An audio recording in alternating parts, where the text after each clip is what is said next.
Will the river have rapids and minifigures and like stories and stuff like that? Yes, absolutely it will. Will the surrounding area, that being the landscaping, have different colors and more vegetation?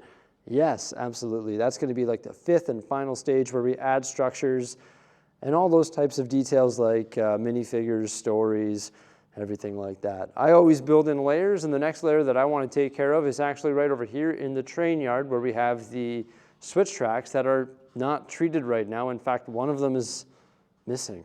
It's non-existent. But we've got some train track here that's ballast, some that isn't, and it just doesn't look cohesive at all. Starting way over there by that octan truck, just on the opposite side of the beach. So yeah, we need to take care of detailing all of this track leading into the train yard. And I actually have the supplies to do it now, so I'm pretty excited about taking on this task because it's going to help bring this area to the next phase of construction, which once again is going to be those detail type things. But before I do that, I've got to get some of the base stuff done, such as the underlying plate and tile for all of the track that's at an angle there, because we want to add another layer of detail underneath that because it's just sitting there loosely right now. So it'd be nice to take care of that. And treating these switch tracks is something that I really want to take care of. I've been meaning to do it for so long, and today it's going to happen. The example that I built not too long ago is right up here. I just wanted to test this switch track. Look at that though. It looks so clean. We use the ballast plates from Bricksie. I believe they're like injection molded or 3D printed ballast plates. A lot of people are asking me, why don't you just 3D print your own ballast plates? Well, I don't have the designs. And these guys have mastered the craft. That's Bricksie. They've mastered the craft. They're reasonably priced. I may as well just use theirs. So you can see they come packaged like that with all the different elements, and then they go together like this here, and you put the switch track on top. So the first thing I decided to do was move the entire train yard up here. It's just going to be easier to work on. So we can access it 360 degrees. We can get all this stuff ballasted. It might be a bit difficult because like we don't have these plates. Maybe you'll have to transfer those up as well, but it gets a little bit overwhelming at that point. I think I just need to take it one step at a time. So the first thing that I want to do here is actually merge some of these mill splits. So it's broken down into 9 48 by 48 gray base plates, which have been mill plated in green. I think it's going to be easier to manage if we merge these into 3 different sections. So we'll have section number 1, I think lengthwise, section number 2 in the middle, and then the third section, which is going to be a little bit of a weird one because it's going to be attached to that train garage. So we'll modify this plate, which sits on its own right here, and also this long strip, which is a half base plate, and then that 32 by 32 and that 48 by 48. So we'll have 3 sections which are 48 studs wide. I think that makes the most sense, although some of the train track is going to be bridging onto multiple sections. I can't make it one large module because it would just be impossible to move. Mrs. Bricksie is going to continue working on the merging of those mill plates upstairs. Well, I'm taking care of some of the ballasting here at the very beginning because I'm a little bit scared, everybody, if we get this all done here and then it misaligns with the track that we tacked down and tiled underneath over there. That's a big problem because there's no like way of fixing it without shifting everything over a stud or two or whatever we misalign it by. So I thought we may as well start right here where the track is square with the city line, because it gets really weird over here where some of that flex is and also all those switches. So yeah, I just laid down a piece of ballast track. We got tile on either side of it. I'm doing a plate on either side of it, and I'm starting to do some of the underlying tile. And then I'll connect that to the city line. We'll get this all spruced up with the black tiles so it looks consistent with the ballasting. And then we'll branch out this way towards some of that weird stuff.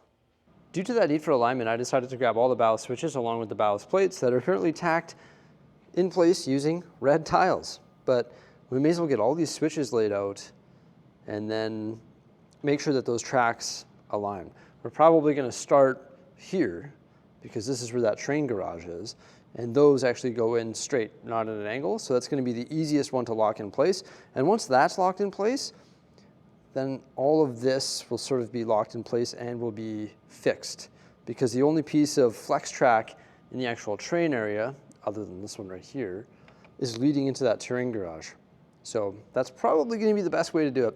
So I've got this scenario here where I need to figure out what I'm going to do with all these light gray studs. This is going to connect like that. So there's a little bit of a grade there and a little bit of a grade there.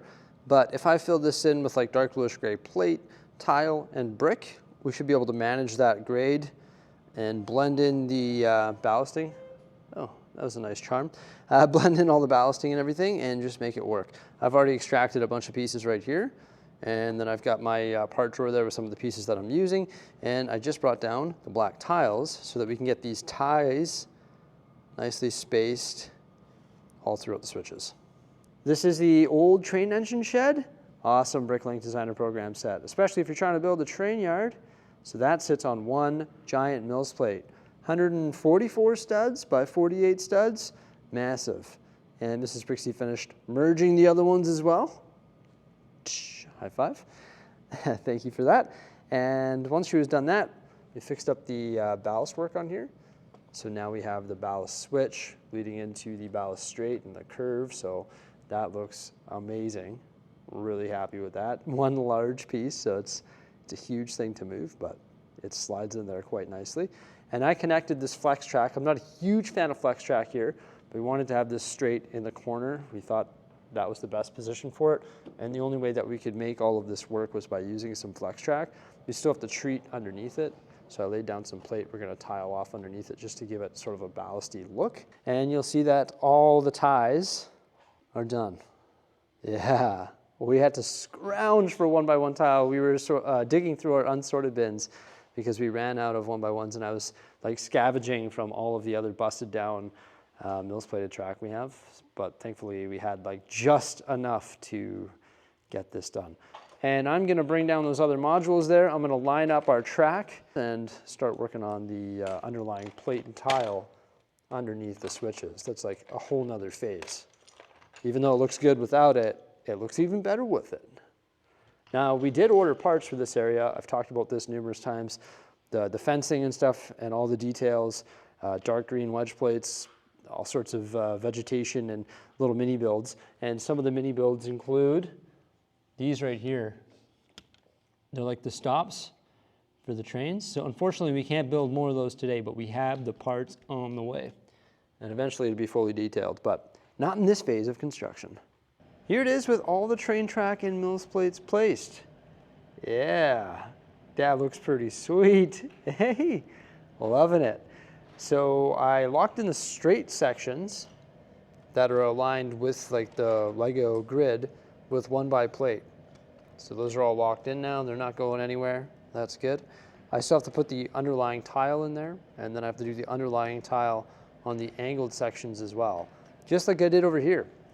I was testing it on this one. Originally, I laid down all these 1x1 studs in a diagonal line going all the way across, and then I put the tiles butt up against those. It turned out like this. Wasn't a huge fan of it. So I'm removing those studs. I'm probably going to mix in some like quarter round tiles, maybe some 1x1 plates randomly on the edge. And of course, we could do like different colors of gravel, and we are going to do different colors of everything, but I sound like a broken record here. It's all about different phases of construction. For me, that's just how I do things, and this is the base layer right here. It's just getting the mills work done, getting the train track ballast, and just getting the lines in set, and then we can go through and add all those details. But yeah, I've got to go remove all of these studs that I placed because I don't think they look that good. Maybe I'll leave a few in there, and then I'll integrate some quarter rounds and 1x1 plates. Okay, over here is all tidied up. So we've got a little mixture of green and gray studs and tiles, and it definitely looks a lot better than the exposed gray base plate. All right, also this grade upward here worked out quite nicely as well, so that's perfect. Now we're working on the underlying brick and tile over here. Changed it up with the quarter rounds and some studs and stuff, so that's definitely looking a lot better. Mrs. Brixie's working on this track here. I'm over on this side working on this track here. So yeah, we're almost there. We've just got like 3, 4 more tracks to go, but it's literally hundreds of tiles and parts per track. But I think it really does make it look a lot better. It sort of makes it stand out and look more permanent, you know? It's definitely worth the parts and worth the time. So my new thing is wearing a toque in the studio. I think that's pretty sweet. Also, it's Valentine's Day. That's why I wore my Spider-Man shirt. We're bringing the kids to the mall for dinner after we pick them up from daycare, and then we're going to play some mini golf. So it's going to be a pretty exciting evening. We almost got it done, like in regards to just the ballasting. I can't wait to get those like stoppers. That's going to be cool. Also, Bricks, they sell like these small segments of track. So if I want to make these all even, like that one's even, this one's even, this one's even, but this one's just a bit short, I could use some flex track, or I could just get like that small segment and fill that in, and then we can have the stops on the ends. And then I would like to build my own train shed and put it right there. One of my original mocks is on the ground right there, and it's a train shed. It looks all right, but it definitely needs to be refurbished. There's still some stuff that we need to do here in regards to the ballasting. Like this looks really good. We're gonna add some more like 1x1 plates, and then eventually we'll add some more colors as well. But you'll see like just in here, we didn't get the quarter rounds in yet. And also the track isn't tacked down everywhere, but I just wanna show you what it looks like when we remove the track. So this whole section can be removed. It's tacked down on the straight, and then the angled part is just free floating. So we can remove it in sections, or we could remove it in one big chunk too. If I just come down to the end here and just pop that out. Take some little bits with it too, why not? Sure. But we can remove all that, and then you can see all the underlying tile. Of course, we could put more tile, but it does support it quite well. And they're pretty solid even though pieces fell off.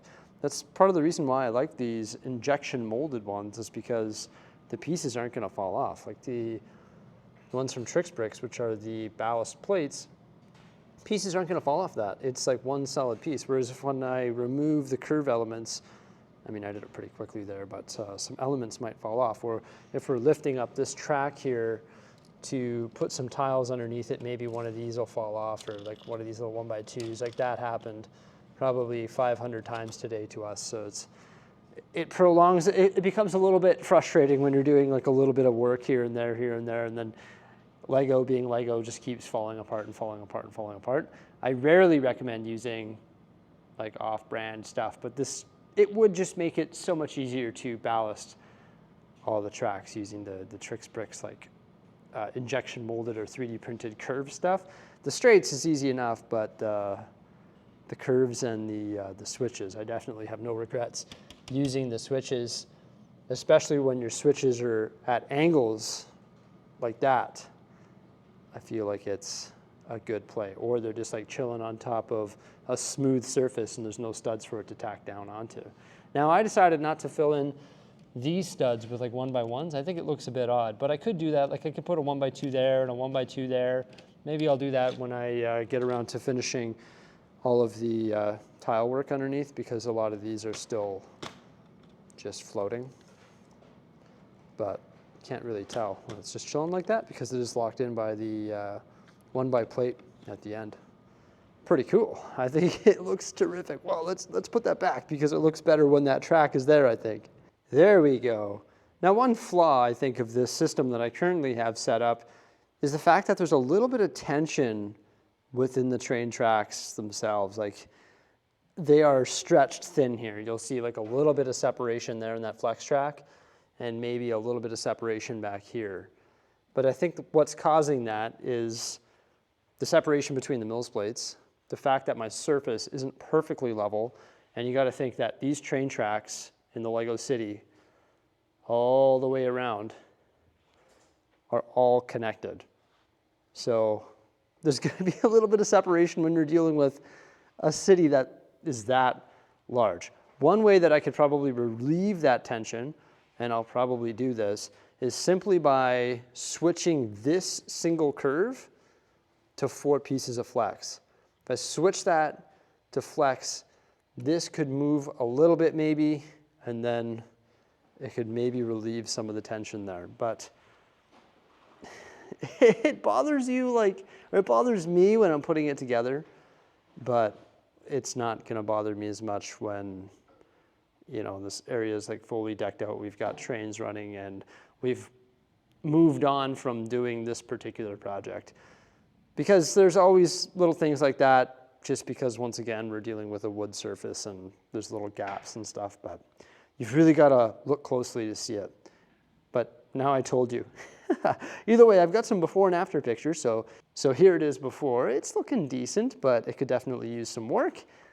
The unballasted switches, yeah, those don't look too good.